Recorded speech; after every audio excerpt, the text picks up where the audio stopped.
Okay, so let's get started with a review of what we did in the last lecture. So in the last lecture, I was trying to explain to you how one can construct the universal covering of the group SL2R. So we know this universal covering cannot be a matrix Lie group, and therefore we have to construct a non-matrix Lie group somehow. So the idea first was to obtain this covering by some general construction that works for every topological space. So this is the construction. If you have a topological space and you have a map from that space to S1, then you can always construct some kind of covering which unwinds this map. That's the idea, okay? So the space, the covering space is this X tilde, which is the pairs X theta in X cross R, such that phi of X is e to the I theta, okay?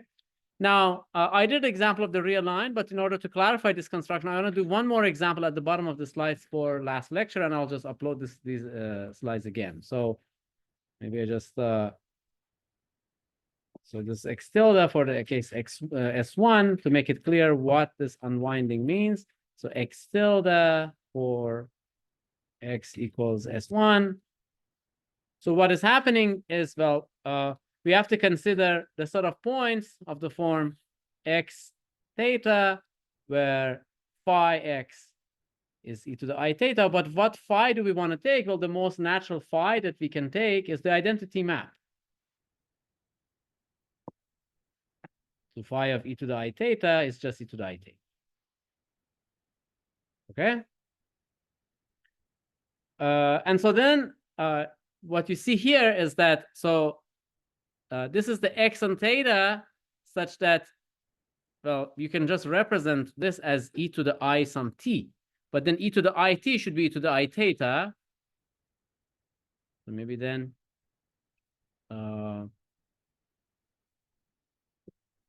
this is the, maybe right here, maybe X tilde is the set of X theta, maybe e to the t theta, e to the it theta, such that e to the it equals e to the I theta. But remember that here, again, this parameter t is between 0 and 2 pi, because we're just traversing the circle, right? So this t is between 0 and 2 pi. And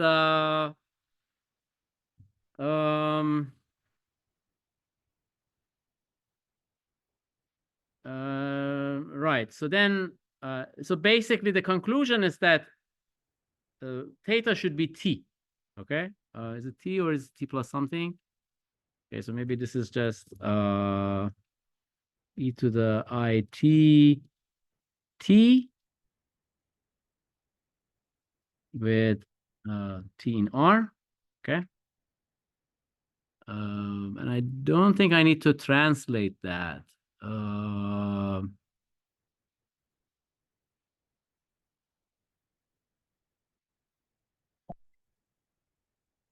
Well, I can translate it for sure. Okay, so, oh, of course I can translate it. Okay, sorry, I got carried away. So this is like t plus 2 pi k. Okay. Where t is between 0 and 2 pi.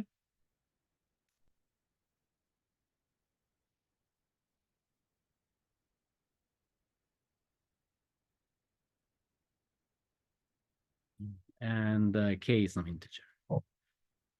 So for those who just arrived, I'm just describing this construction of X tilde in the case where X is S1 to make it clear what I mean by unwinding the circle. So this phi that I pick is just the identity map. And so X tilde was the set of pairs X theta such that phi X is e to the I theta. All right? Theta being any real number. So this X tilde is a subset of X cross R. But then if I write the explicit description of X tilde, I get this. This is the set of e to the I theta, e to the it theta, where e to the it equals e to the I theta. And this condition means that theta and t are only different by some 2 pi times an integer, right?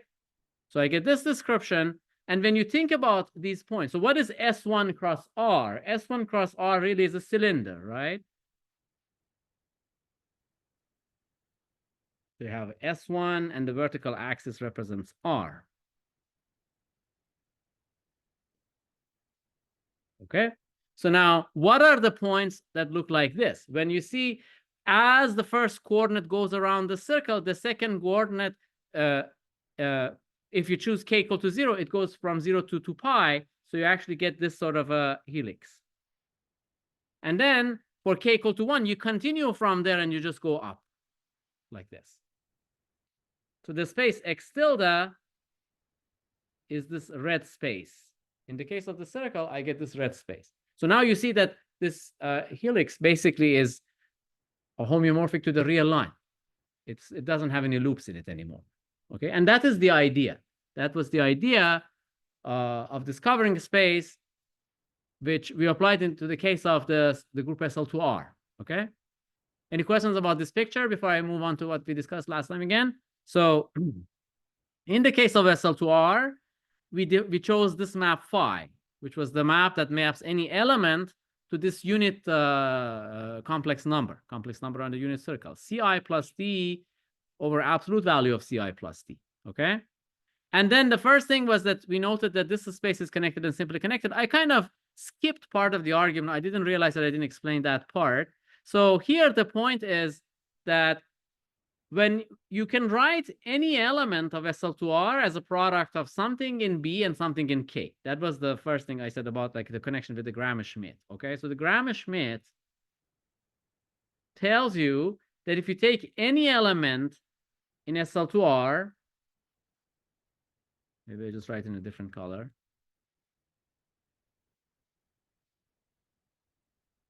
Any element in SL2R like G, you can write it as B times K. So last time I got K times something in B, where B was this upper triangular subgroup, but I can also take the transpose of G and write it in that form, and taking the transpose again, I get something, I get a description of G as B times K, where B comes from this group of upper triangular matrices with positive diagonal entry. So this is B. So this little b belongs to this subgroup of triangular matrices, which is homeomorphic to R plus cross R. And this K is an orthogonal part. It's basically in SO2R. It's just a circle. Okay. So now when you think about G tilde, you can write an element of G tilde. It's like the element of G tilde are like they're of the form like G theta, right? Some pair G theta where G is in SL2R. So that element in G I can write as B times K. Okay. So maybe instead of this Z, I should have written a K to make it more clear. And now, here the point is that this map phi has this property, which we're going to use. So important property of phi. So here is a remark. Phi of bk is going to be phi of k. In other words, by left multiplication of the parameter by an element of b, this is for b in B and k in SO2R. So by left multiplication, the value doesn't change. This is easy to check. Just write what phi is. Phi was this Ci plus d in terms of the matrix entries, and you just write it out. And you see that it will not affect the value of phi. Okay? So this is an easy check. This is just linear algebra. And this means that, so here, what is phi of the element G, which is this bk? It is just phi of k. Okay, but what is an element k? What does it look like? How does it look like? The elements here, each of them are of this form that corresponds to this e to the I theta. This is like another way of writing this e to the it, right? This is the 2x2 realization of the complex number e to the it, which is cosine t plus I times sine t. Okay? And the condition that phi of bk equals e to the I theta, it's the same as, so I mean, maybe I should write it out. So I mean, the condition would have been phi of bk is e to the I theta. But this is the same as phi of k equals e to the I theta. And if I think about phi of k as some e to the it, where that's what phi is, right? Phi maps this cosine theta minus sine theta, cosine theta to so I mean phi, okay, maybe I should write it here. Phi of cosine t minus sine t sine t cosine t is, it's ci plus d divided by its norm. What is c? C is sine theta, so you get I sine t plus d, which is cosine t. The norm of this is 1 because sine squared plus cosine squared is 1. So you get cosine t plus I sine t, which is e to the it. Okay, so this is what phi is, and therefore down here this condition will turn into t equals theta up to a shift. Okay, but the point is that also t and theta are between 0 and 2 pi, because theta comes, am I right? No, I'm not right, but t and theta are the same up to some shift. But that is just like the previous example of the circle. So here I would have written e to the it and things of the form t plus 2 pi k, but then they will connect at the points where this period, at the periods of this function. So I could also write it as e to the it times t for theta in r, or for t in r. Okay. Okay, and now it's clear that what I'm getting is just the Cartesian product of b and r. Okay. Any questions about this part? Is it now more transparent, hopefully? Is it good? All right. So then now we know what G tilde is. It is basically this G tilde defined as such by this choice of phi, which is this Ci plus t divided by norm of Ci plus t. Now I want to tell you what the group operation is. So for the group operation, we have to really figure out how to multiply the question for the group operation.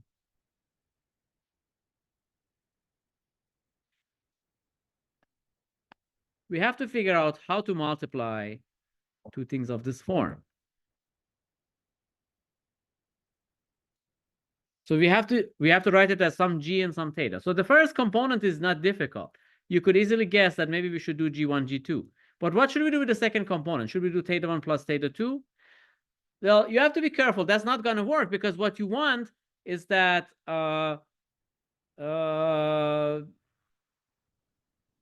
this point should still belong to this g tilde. In other words, you want that phi of this g1, g2 to be e to the power I times the other component. And it is not true that phi is a multiplicative function. Okay, so phi of g1, g2, it is not phi of g1, phi of g2.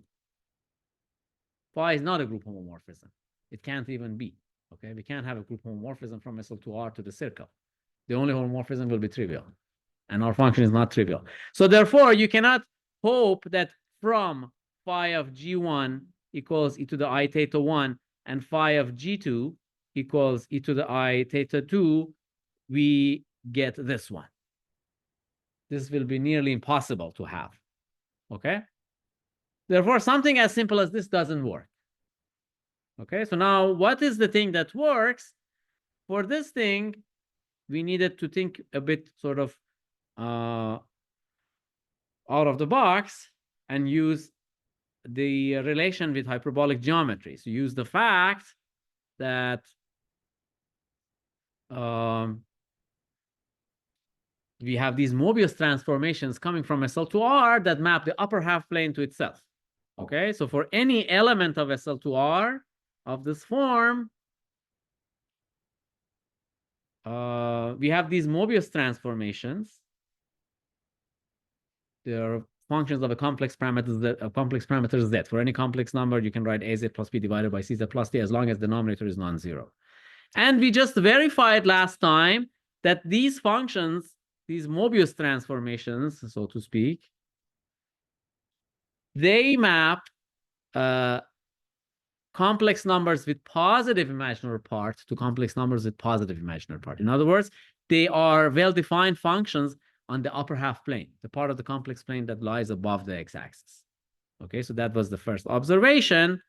And now we would like to take these functions j, gz, which is cz plus t, which is the denominator here.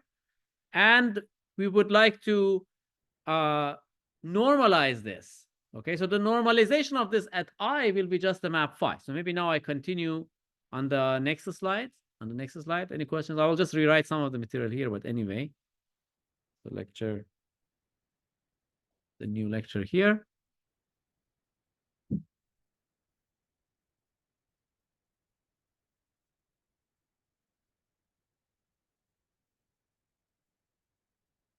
Okay, so then so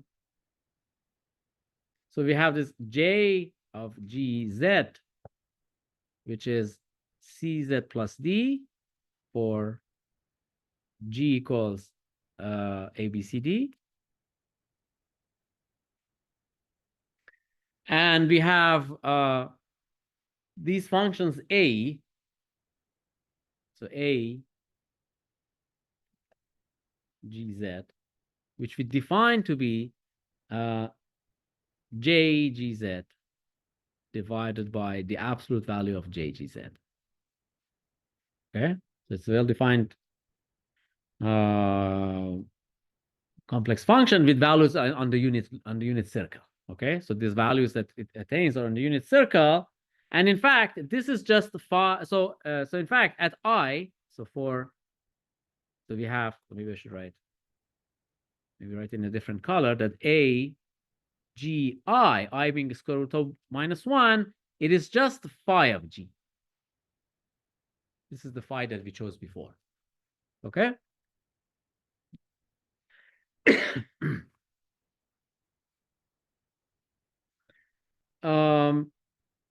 So now from this A, we have this function. So we have this function that goes, we can think about this as a function from the group SL2R, G being SL2R. Maybe I should just write this here, SL2R.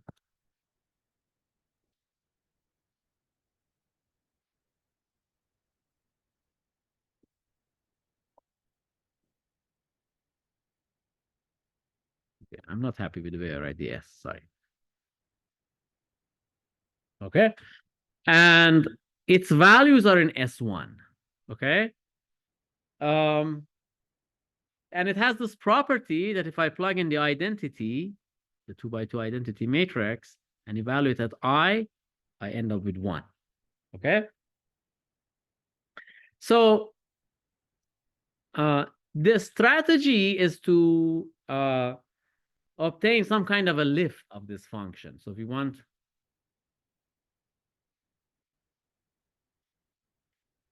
a lift.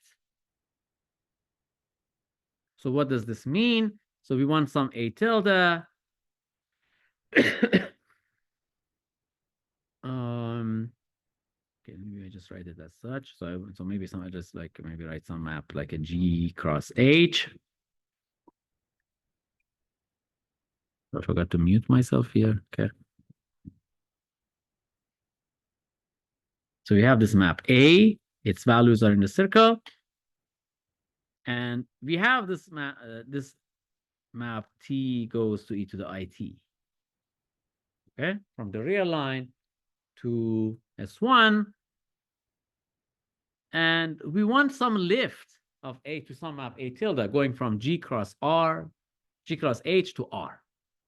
Okay, but that is not possible, unfortunately, because again, because of this loop in SL2R, the circle cannot be unwound into the real line without overlaps and degeneracy. Okay, therefore, this is not quite possible. But what is possible is that we pass to the covering, this G tilde that we defined, and we define A tilde at that level. So this map A tilde, it goes from G tilde cross H to R, and its main properties again explicitly is just that this diagram commutes, which means we would like such that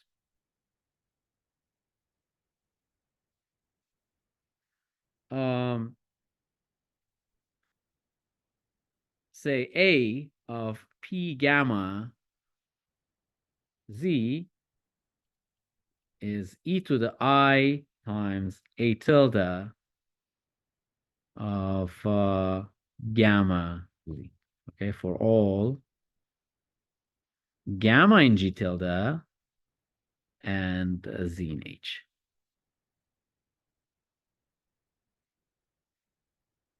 Okay, so here, what is P? So P is, so here, P is this covering map. And there was a simple description of the covering map, right? So P of G theta is just G. So here gamma is just G theta. Okay, so gamma is a pair of G and some number theta. Okay, so we want some kind of a lift of this map. And now the description of this lift. So how does one know that such a lift exists? Well, this is somehow qualitative. It's not easy to give some formula. You can give some complicated formula for that, but that's not going to help. But the qualitative description of that is the same as how we defined a Lie group homomorphism from a local homomorphism. So how was that done? So you take any path, so you want to define like a map on G tilde across G. So you take any path connecting, say 1 point here, which you can take the identity cross I to some other point, and then lift along this path. You gradually lift step by step, okay? I'm not going to describe the details. For those of you who took algebraic topology with me last semester, this is just because we have a simply connected space. So here is a simply connected space, and this is a covering map. So this comes from the lifting stuff that we learned before, but I don't want to get into the sort of technical details of why this lift exists. Okay, so this is just that it does by some general arguments. And now I actually want a lift. Okay, so if we want a lift, so I mean, you can always choose the value of the lift at one point, in particular at the identity. So I can take, say, so okay, where did I, but let me just make sure my sentence is not a run-on sentence. So we want to lift a tilde with this property.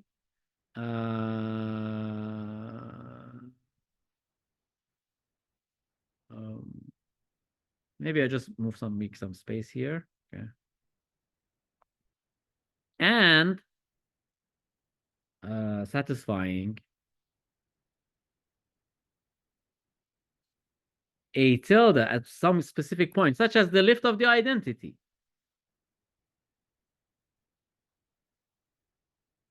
At I is something that projects to where A of identity at I goes to. Okay, so this one goes to 1. What real number goes to 1 here? There are many. I mean, there's all 2 pi k's under this map go to 1.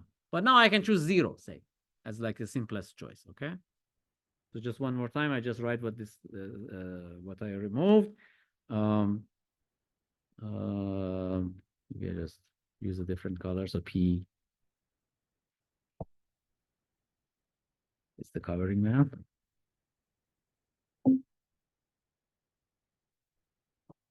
So if gamma and G tilde, then gamma equals G theta, and P gamma, which is P of G theta, it's just G. Okay, so I can always pick a lift that starts at any pre-image of 1 under this map. Okay, because A anyway maps I times I to the number 1. So this lift of I tilde I should be something that's in the pre-image of 1.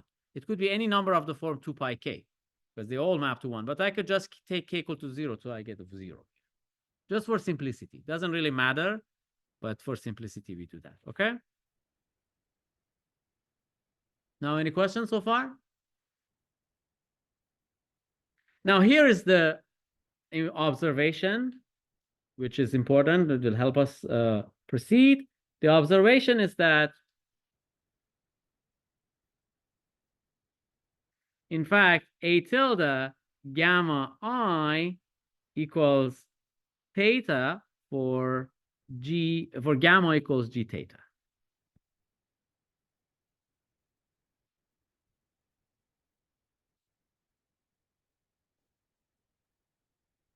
Okay, and the reason is that when you think about it, so e to the I times A tilde gamma I, it should be A of P gamma, so maybe I write proof. I, which is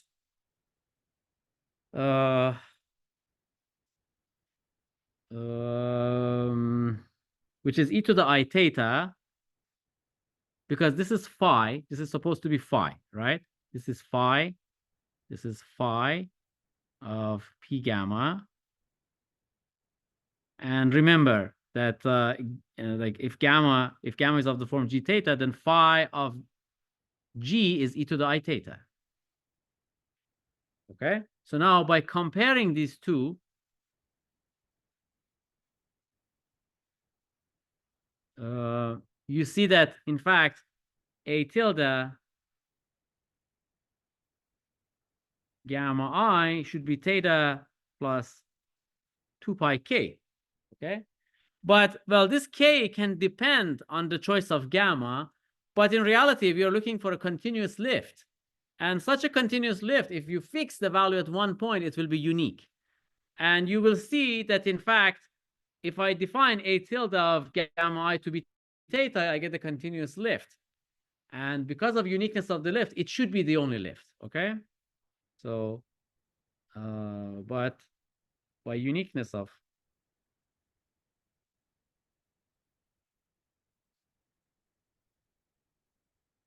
the lift a tilde, it follows that. And the fact that a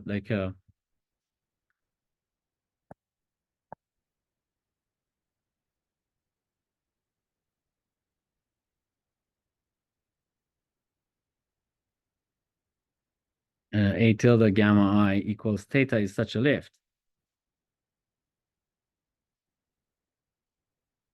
So we know there's a unique lift. This is part of the story of lifting. That's just like the same as the case of the like the simply connected Lie groups, because you take a path, that path, this incremental extension tells you there's a unique way to extend. Okay, and because it's all determined by the increments, and also so there's a unique extension, but you have one extension, so it should be the extension you're looking for. Okay. Okay, and the fact that this is such a lift, the lemma follows.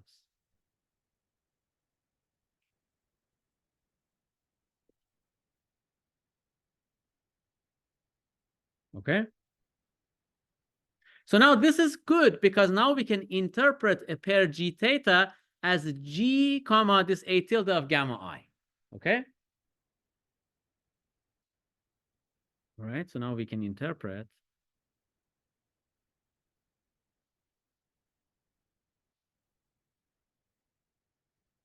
So maybe I should write a consequence.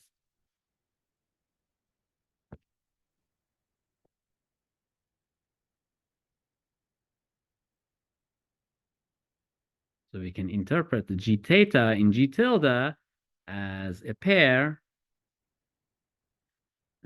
g comma a tilde of gamma I. And now we can let this parameter be arbitrary because so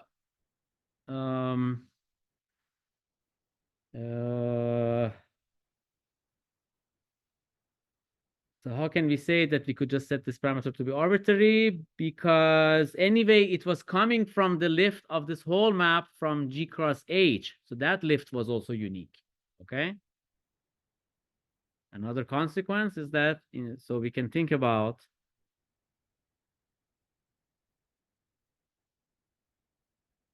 elements of G tilde as pairs G comma alpha Z, where well, alpha Z by hindsight is just a tilde of this G theta comma Z is so this is a map that goes from H to R. Remember, now the parameter that is changing is the Z, right? And this map is the unique lift of the map, oops,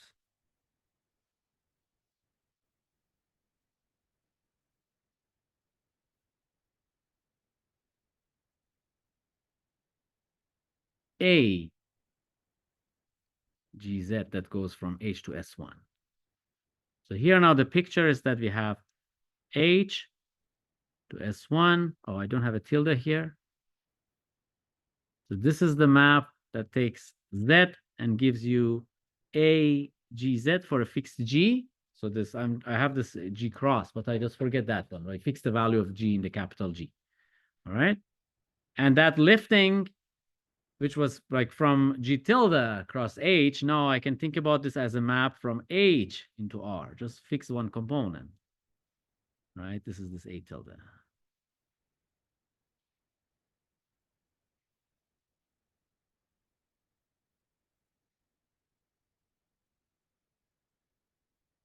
Okay. So now this looks a little bit abstract, but in fact, it helps us figure out what this multiplication rule should be, which is related to some kind of a co-cycle relation in the J's, which I showed before last time. So the idea is that now we want to define G1. So like, let's come back sort of a group product. So if you want to define this kind of a multiplication in the group, what should it be? But we know this is supposed to be this G1 alpha 1Z G2 alpha 2Z. Remember, each alpha corresponds to some theta. Okay, so this is the lift. Maybe I forgot to say, this is the lift. Is the unique lift of this map such that at I, alpha of I is theta. So modulo some condition. Okay, I forgot to add this condition. All right, remember that at I here, we got e to the I theta, and we just proved in the lemma that in fact, at I, we should get theta. Okay. So this alpha tilde is just that restriction of this A tilde. Okay, so now I have to now define what it is. So I have to say how I should combine these two guys. And then the answer is that this is like G1, G2, and alpha 3Z, where alpha 3 is defined to be alpha 1 of G2Z. Remember, this is a Mobius transformation.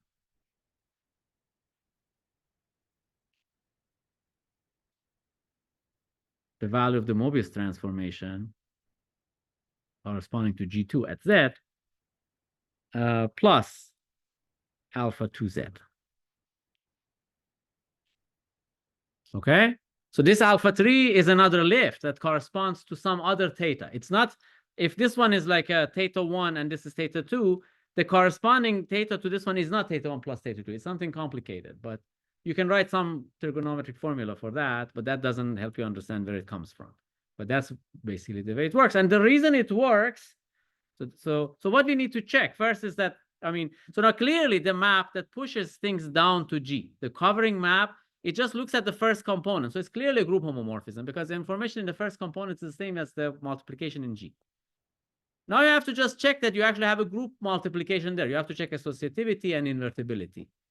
And these follow, so associativity, I mean, invertibility is really a consequence of associativity. You could easily see how to write the inverse of something, okay? The main thing is to show its associativity. So associativity of this operation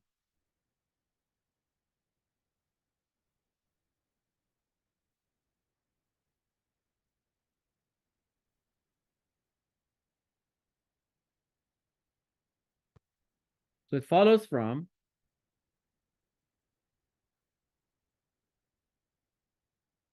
the relation that J satisfies, or rather A tilde satisfies. So from the relation that A G1, G2, Z equals A G1, G2, Z times A G2, Z. So if you interpret this relation in this context, like what is the connection between alpha and these guys, you will see that in fact the product is associative. Okay.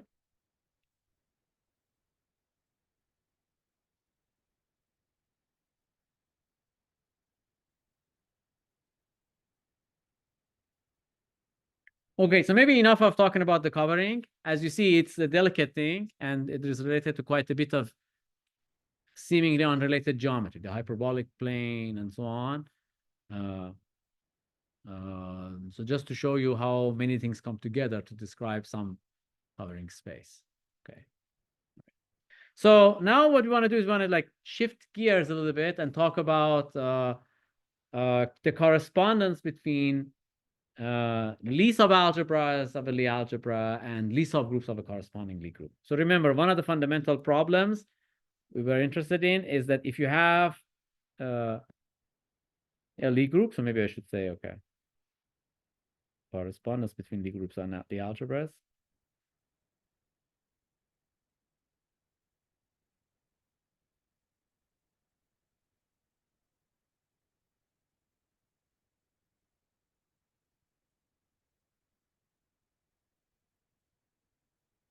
Maybe I should say Lie subgroups and Lie subalgebras. So suppose you're given a Lie group G.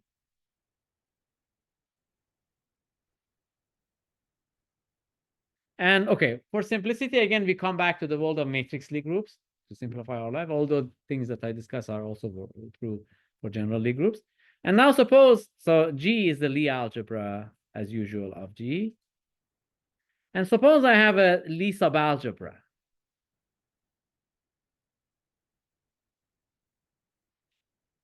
So now the natural question is there a Lie subgroup of G, like a Lie subgroup H of G, whose Lie algebra is this H?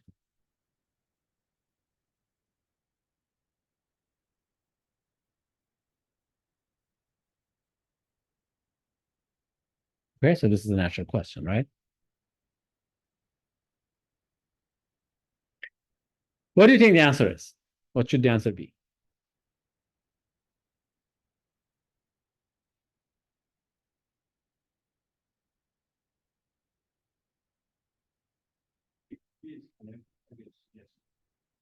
Well, let's assume G is connected. Yeah, G connected. Yeah, we can always restrict to the connected component. The answer is, unfortunately, it's not quite a yes. And we want to make a yes out of this. Okay. Why is it not quite a yes? Because you can think about the following example. Let's think about this group, which is the torus, S1 cross S1. You can think about it as sitting, I don't know, we want like in GL2C.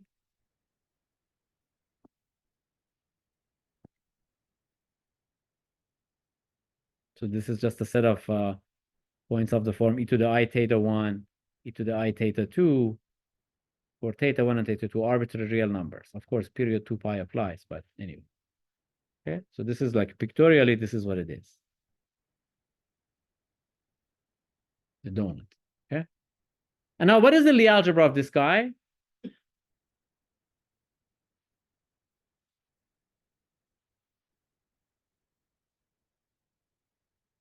What is this Lie algebra?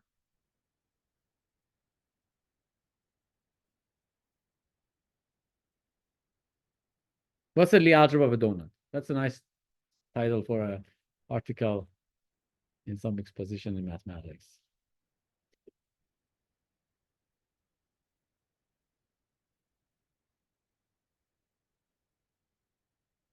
What's the Lie algebra of the circle?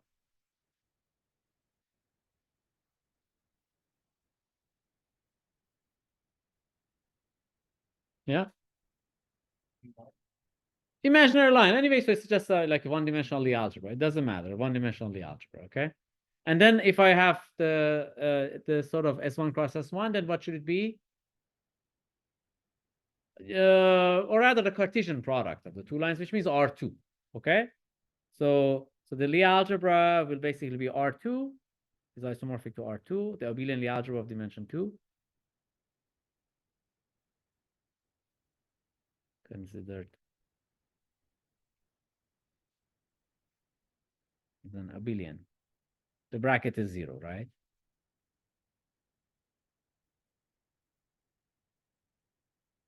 So what are the subalgebras of an abelian algebra?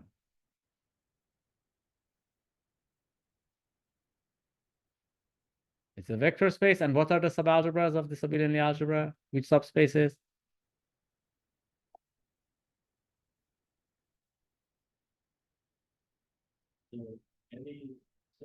Any subspace, right? Because the commutator is 0, therefore any subspace is closed under the bracket, so it's a subalgebra. Okay. So now the question is, does every subspace of R2 correspond to a subgroup here? And now we have the following situation. Let's consider the subspace. Say you take a vector V, which is of the form 1 and theta, where theta over 2 pi, do I want over 2 pi? Maybe over 2 pi is not rational. Okay.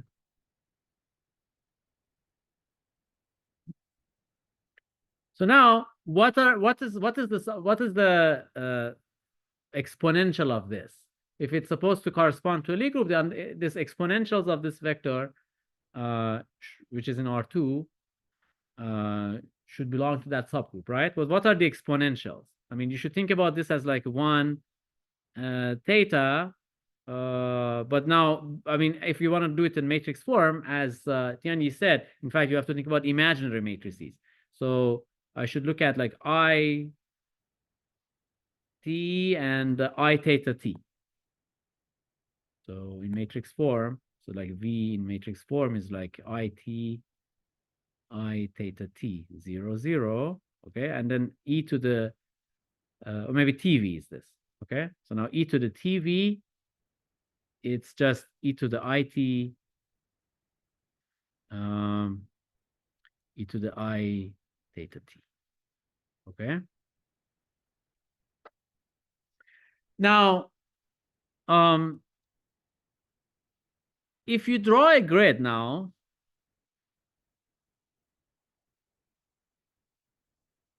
with side lengths of squares being 2 pi, these are like a 2 pi. Okay. So as t varies between 0 to 2 pi, say the x coordinate here on the group level goes from 0 and comes back to e to the 2 pi I, which is again 1. Remember that I can think about the torus as identifying these two edges and identifying these two edges, right? In other words, I can think about the torus as R2 modulo the following operation. I roll it around in this way to get a cylinder, and I roll the cylinder in this way to get a torus. I just wrap it around, okay? So now if I look at what curve I get here, so as theta reaches 2 pi, I hit this border, but on the other one, this is I theta 2 pi, so it is not going to be an integer. It's not an integer multiple of 2 pi, so it is not going to be this corner of the square, okay? Now, where do I continue here? I continue on the opposite side because I have identified the red edges. So I have to continue in a parallel line. And now where do I, so now when I hit here, this is where this coordinate, the second coordinate becomes an integer multiple of 2 pi. The first time it would be where t is like 2 pi over theta, okay? And then I should continue from here, and I go like this, okay? And then when I hit this side again, I should come in from this side. And then come, when I hit this corner, then I sort of continue like this. All right. So I get these line segments. Okay. And now, if this number is not a rational number, as I chose, this line, the angle of this line, the tangent of the angle of this line is not rational. And therefore, you are never going to hit a corner of a square. And it comes in and goes out, and you will get a dense subset of which consists of parallel line segments. Okay. In other words, when you look at it over here, you see this kind of helix which goes around and round and round and round and round and round. But it, oops, I couldn't disable this feature, unfortunately. If somebody can tell me how I can disable this feature on OneNote, I'll be thankful. But anyway, so it goes round and round and round, and it approaches every point. So what you see here is not a closed subgroup. If you just take the exponential series, unfortunately, you don't see a closed subgroup. Okay? Therefore, we cannot hope that this Lie algebra, this particular Lie algebra, the subspace which is spanned by this vector, corresponds to a Lie subgroup. Okay?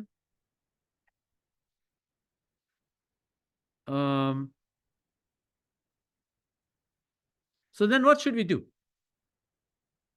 We just found an example of a Lie subalgebra doesn't correspond to any Lie subgroup because it's not a closed subgroup.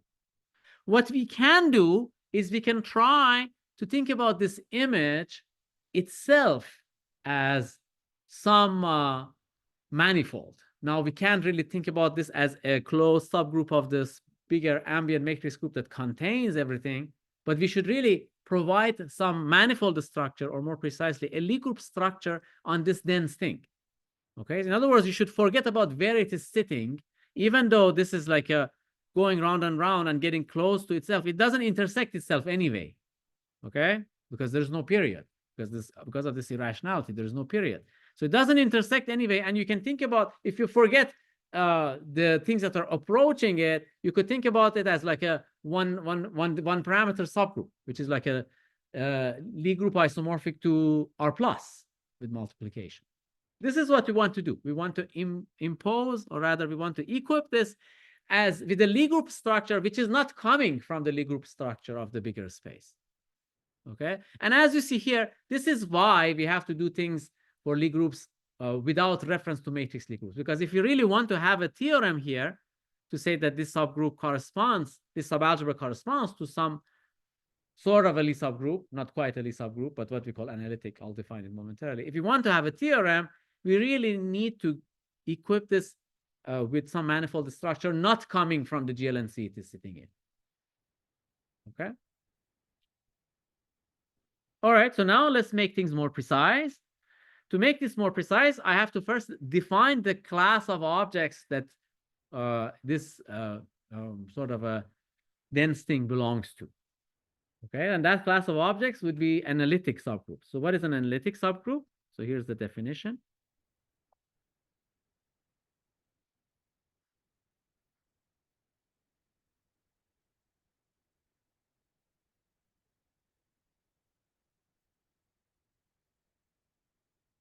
So let G, well, let's follow the book and say it's a matrix Lie group. As I said, for this H, we cannot use the Lie group, the matrix Lie group structure, but at least for G, we can like content ourselves with like starting with a Lie group, like with a matrix Lie group structure. So let G be a matrix Lie group. We don't have to, but the book does it, so let's do it. And let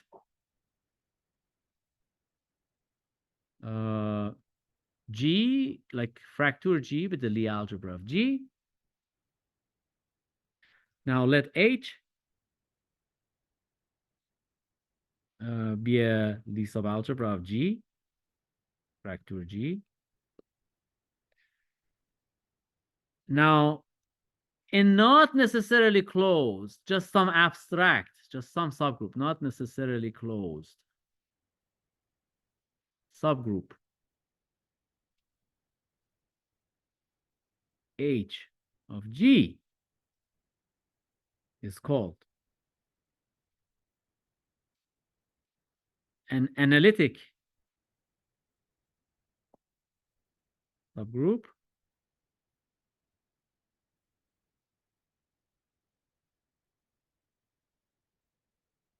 so the book says it's called a Lie subgroup, and then says sometimes it's called an analytic subgroup. Okay, the way I learned this, they're always like mostly called analytic subgroups, but that's fine.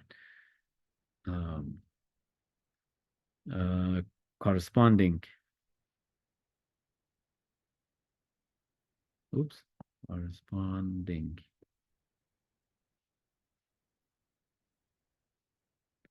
to H if H is the subgroup that's generated by the exponentials in the Lie algebra. So H is, so I write this and I explain what this notation means. So I write e to the x's, the group generated by the e to the x's, where x comes from H, which means as a set, it is the set of elements of the form e to the x1, e to the xn, where x1 to xn are in H, and n is some natural number. Doesn't matter. You don't see it. I mean, you don't need to do that anyway, because you can get the identity as e to the x times e to the minus x. Okay?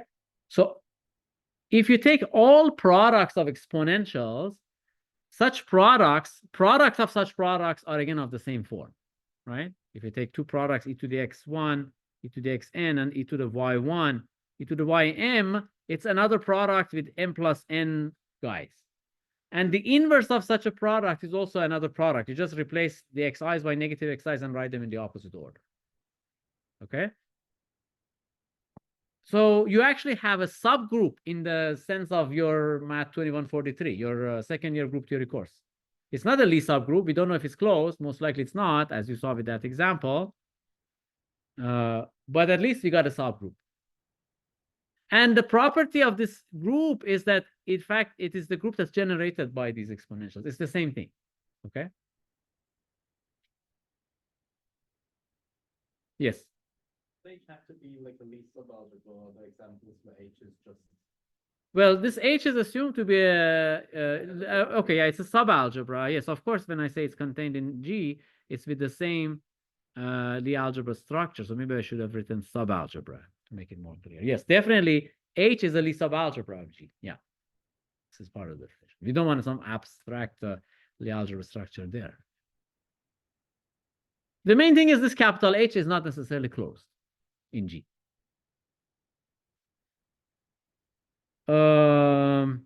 But still, things are not that bad. For instance, this capital H, it's not a totally arbitrary subset. At least one thing we can say is that it is a path-connected subset.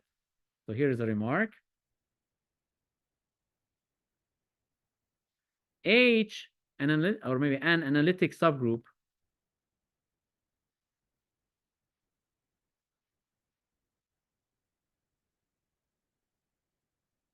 we know it's at least path-connected. So why is that so? Why is it path-connected? Suppose that we have e to the x1 up to e to the xn in capital H.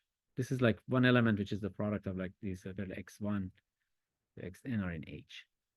Then how can you connect it by a path in capital H to the identity element? You should know these tricks by now. So I want to connect this guy, this product of exponentials, to the identity by some path inside capital H, not just G.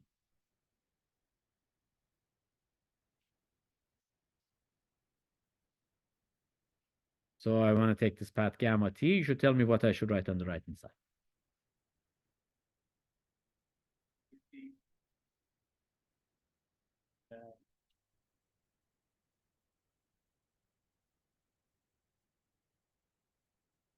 Oops, something. Yeah.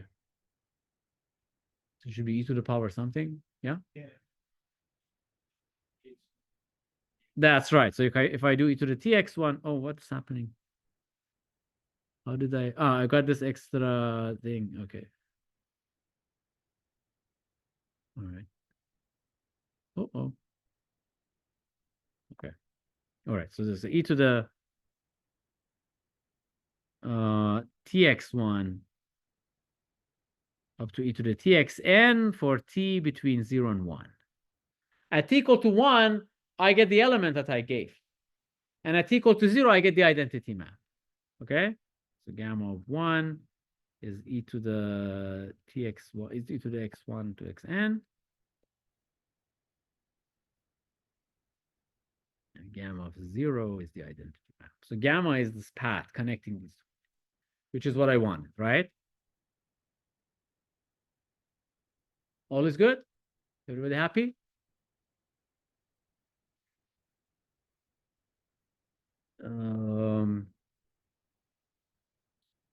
Okay. So now the theorem that we would like to prove. Did I close it? Okay. No. Okay. So the theorem, so the goal is the following theorem.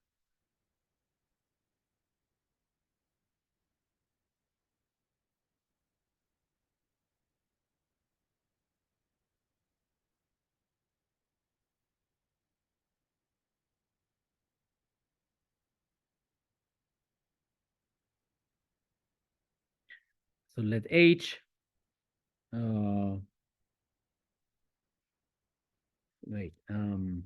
here, let G be a matrix Lie group.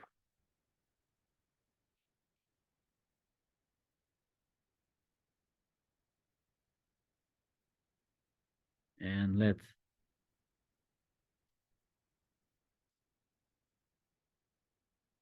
H be a Lie subalgebra of G, which is the Lie algebra of capital G.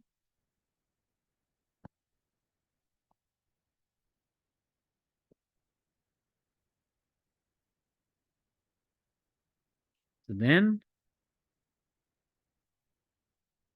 there exists a unique analytic subgroup H of G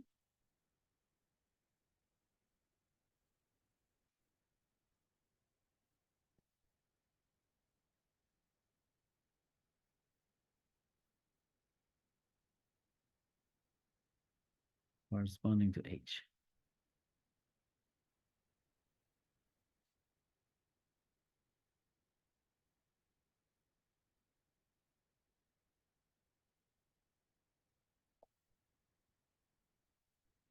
Okay, so why is this theorem not trivial? Maybe, so did I write this definition correctly? Let me see. Oh, maybe I'm missing something in this definition. Did I? Yes, exactly. Okay. All right, so this is the condition. And, okay, sorry, there's one thing that was missing. And the Lie algebra of H is H. So I kind of ruined my question, but I think it's still valid to ask this question. Okay, so one more time. What is an analytic subgroup? It is that it is, I got so carried over by the concept of analytic subgroup that I forgot the last part. So there are two conditions. One is that the exponentials of things in this Lie algebra, like the products of the exponentials generate a subgroup, like they form a subgroup. So H is equal to this set. All right. And the second is that the Lie algebra of H is this Lie algebra. Remember, the notion of a Lie algebra, its definition doesn't require the group is a closed subgroup. It doesn't require H to be a Lie subgroup. Okay? Because what was the definition? The definition of a Lie algebra was elements in the Lie algebra of GLNC, because if G is sitting in GLNC, such that their e to the tx is always in H. That definition doesn't say anything about the topology of H. It just wants this one parameter subgroup to fit inside H, capital H, okay? Okay, so now let's come back to this. I want to prove this theorem. I want to say that for any Lie algebra, any Lie subalgebra of the Lie algebra of capital G, there is a unique analytic subgroup. Why can I not take H to be just a set of products of exponentials? Is it not the answer? Is it not the proof of the theorem? That H, I just said H equals the set of all e to the x1, e to the xn's, where the xi, x1 to xn. Okay. That was the definition of the analytic subgroup. Right? Let's look at the definition. It looks like it's given uniquely by the definition. So then why am I stating a theorem?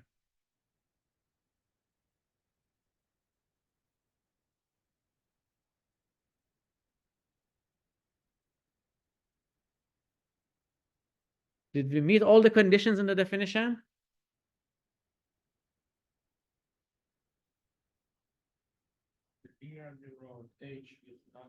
That's right. So we don't know if if we take this abstract subgroup, you don't know if the Lie algebra of H is going to be the same Lie algebra.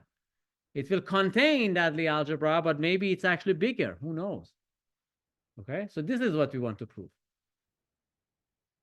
Okay.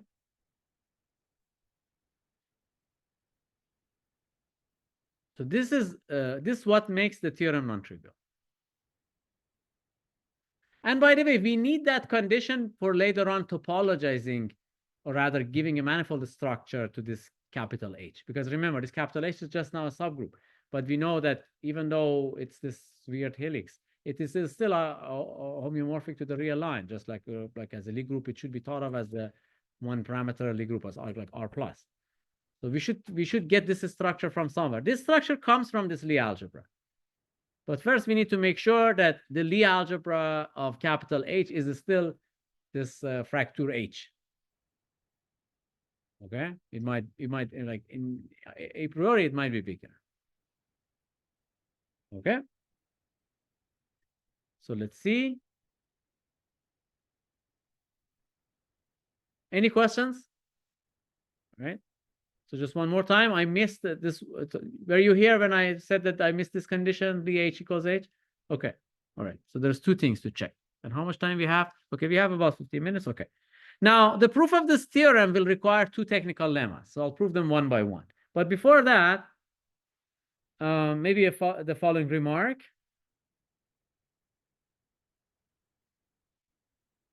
So at some point, I think somewhere close to the proof of the BCH theorem, or maybe about proving something about one parameter subgroups, we had the following observation, that if we write, so is the recall from the past, that if we write GLNC as a direct sum of H and another subspace, so this D is just some subspace.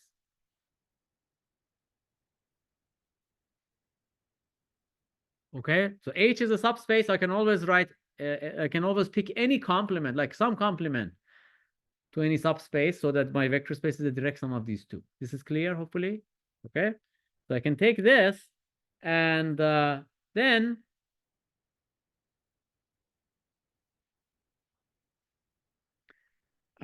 well, then we have the following map, the map that goes from so okay, maybe I should say the map that goes from H plus D to GLNC.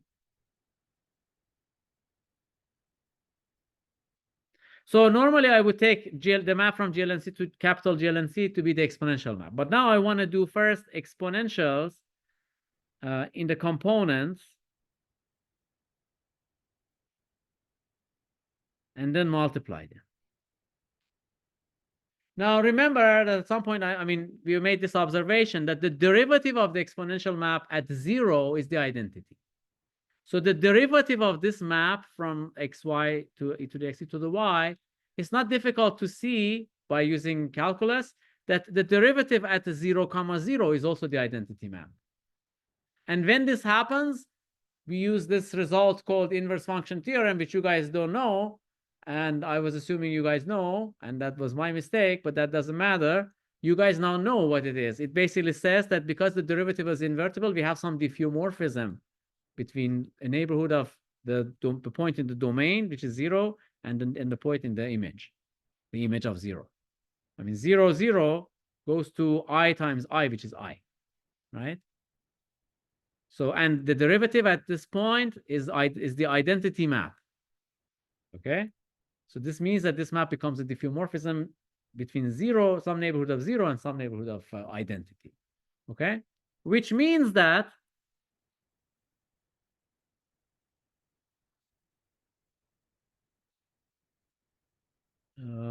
maybe I should write to e to the x e to the y again. So, okay, so this map is a diffeomorphism at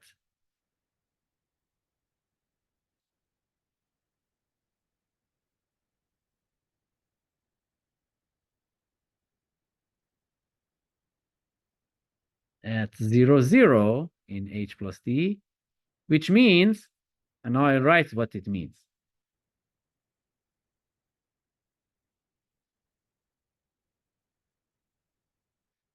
Which means that there exists open sets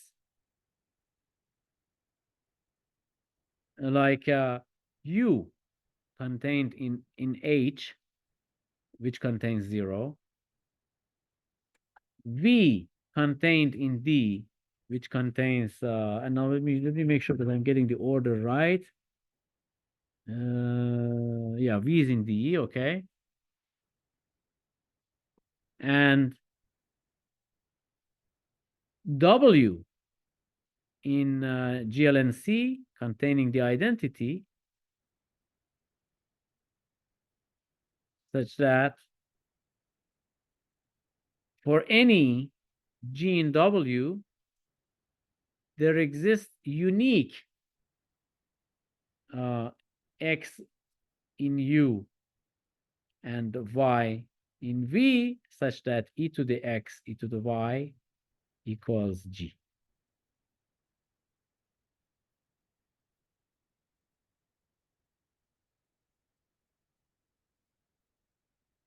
Okay, so I mean, the picture is that I have this, these two axes. Let's say I have this H axis and I have this D axis. These are like multi-dimensional axes, okay? And I have these open sets. I have this one here, which is the U, and this one here, which is the V. And basically on the product, I get the bijection. Okay, I mean, onto the image. In other words, saying like this is the restatement of this uniqueness, right? So in the product, so this is the product, this is in G, this is the identity. And I just take this XY, map it to e to the X, e to the Y. So in some small square,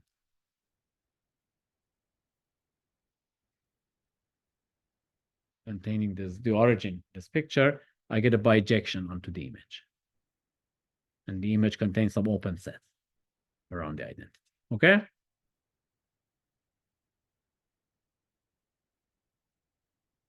Okay, is it clear? Everybody conceptually understands what's going on?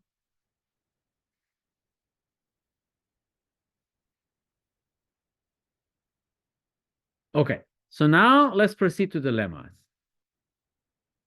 So the first lemma, so the book writes things in a different order. First it states the theorem and its proof, I think, and then goes on to the proof of the lemmas. Then the stating the lemmas and the states the theorem, then the lemmas, then the proof, and then the proof of the lemmas. I didn't quite like it, so I'm just doing things. I just said it, and now I'm writing this in the right order. Okay, I said it in the maybe preferred order to explain why we're doing these lemmas, and then now I'm proving things, okay?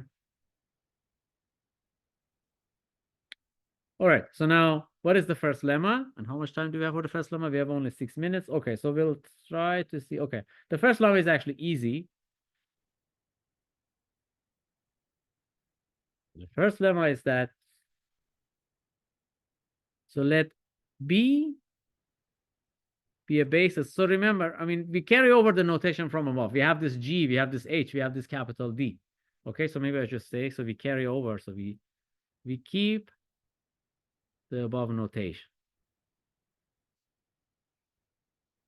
I mean, the immediately above notation. I mean, so this is like H, we have this D, we have this U, V, W. Okay, so now let B be a basis of H, which is basically this subalgebra of Lie G. Okay. Now call some element in H rational if it's a linear combination of the elements in the basis with rational coefficients. If X is sigma Qi Xi xi is in B, where the qi are in Q. It's written as a rational linear combination of these elements. So this is like a trick. Okay, now it will be clear later on why we do this trick, but for the moment, okay. So this is the proof of strategy. It's like something we call something that rational if it's a rational combination of these coefficients. Now, what is the statement of the lemma? The statement of the lemma is that then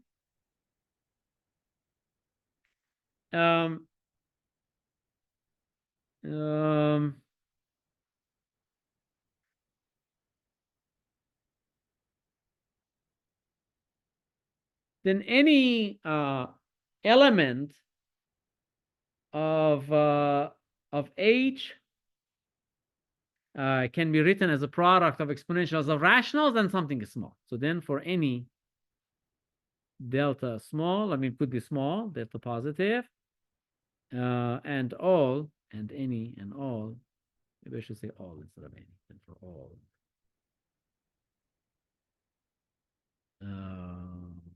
A in H, which is basically the group generated by the e to the x's, where x then H, the potential analytic subgroup.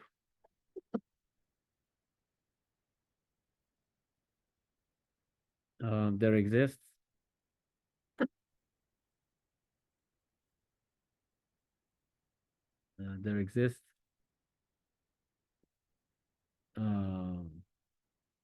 rational elements R1 to Rm in H such that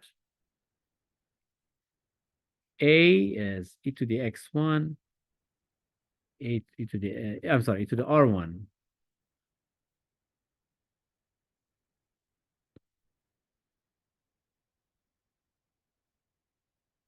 times e to the x, with x coming from H and norm of x in the Hilbert-Schmidt norm being less than that.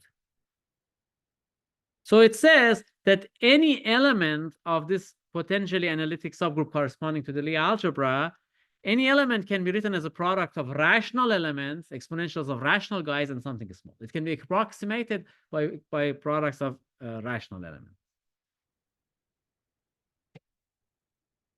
Okay.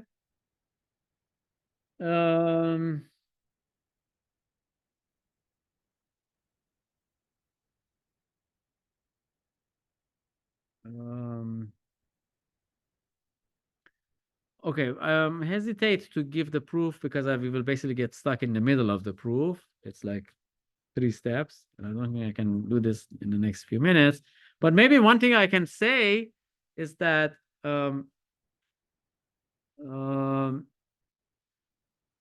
why do we need to prove something here? Well, if we knew that H was a Lie group, if we knew, or maybe here as a remark, why is there something to prove here? So here is a proof that if H was a Lie group would work. So remark,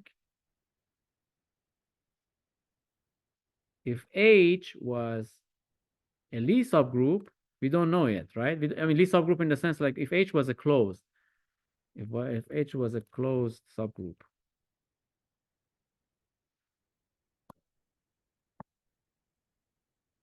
Maybe the right way to say is that if H was a Lie subgroup, and I don't know what's going on with my color here. Ah, I chose the wrong one. Okay.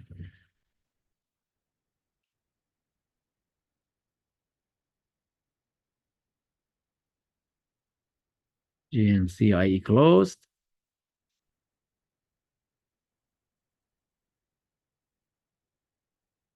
Well, then the exponential map from H to H would have been a diffeomorphism, locally at least.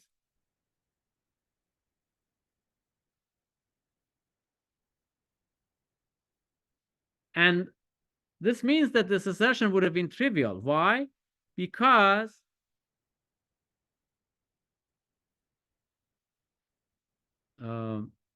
if this is the Lie algebra, if this is H, represented as a two-dimensional space or whatever, then these rational elements, they form a dense subset. And this exponential map into a neighborhood of the identity would map this dense set to a dense set, right? And then by products of these elements, we would get every element of H, and this dense set would basically, like, their products would form a dense set in H. Okay? But the problem is, like, this argument doesn't quite work. We have to do something a little bit different. That's because we do not know we have a diffeomorphism, because it doesn't even make sense. We don't know if we have some manifold structure on H. We don't know if it's locally like some Rn. Okay? So we have to do something slightly different. It's not that hard, but I'll tell you what we do. Basically, we prove this by induction. All right, so I guess maybe we can stop now. So next time, I will technically prove this theorem and describe, and then prove another theorem which describes the Lie group structure on these analytic subgroups. And then after that, we will somehow basically diverge from this book completely. And we will talk about Poisson Lie groups and quantum groups a little bit. So some sort of extra topics, some topics which are not in the textbook. But so we will sort of try to touch them gently, because those topics can be fairly advanced. But the goal is to sort of give you a sort of an insight into those sort of more sort of recent areas of research in algebra and Lie theory, without putting too much strain on you to learn, or rather to do a lot of difficult calculations. Okay. All right. Any questions? If not, then we can stop.